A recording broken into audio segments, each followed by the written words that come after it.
Заврши полагањето на третиот предмет од државната матура, односно интерниот испит, а на 23 јуни ќе се полага вториот предмет од државната матура за оние матуранти кои што пријавиле завршен испит.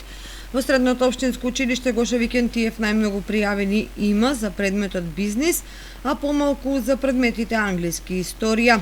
Сите ученици кои што се пријавиле за полагање на државна матура се јавиле на полагањето, изјави Тони Велков, помошник директор во Средното општинско училиште Гоша Викентиев. 90 матуранти денес го полагаат третиот дел од државната матура. Тоа е општообразовен предмет. Од тие 90 матуранти, 80 полагаат предметот бизнис, 5 ученици полагаат англиски јазик и 5 ученици полагаат историја.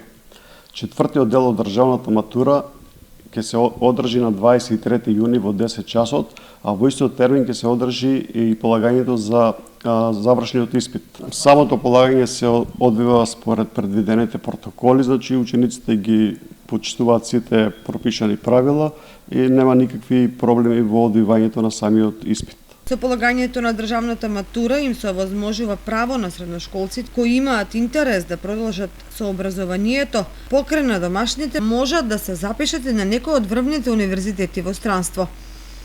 Пред полагањето од страна на Државниот испитен центар и Министерството за образование и наука беа усвоени сите неопходни протоколи врз основа на кои матурата треба да се спроведе во услови на пандемија, а со цел да се заштити здравието на учениците, наставниците и сите други учесници во овој процес. Проектната задача која што се реализираше од 15 март до 30 април, оние матуранти кои што нема да положат матура во јуни ќе имаат втора можност во августовската сесија.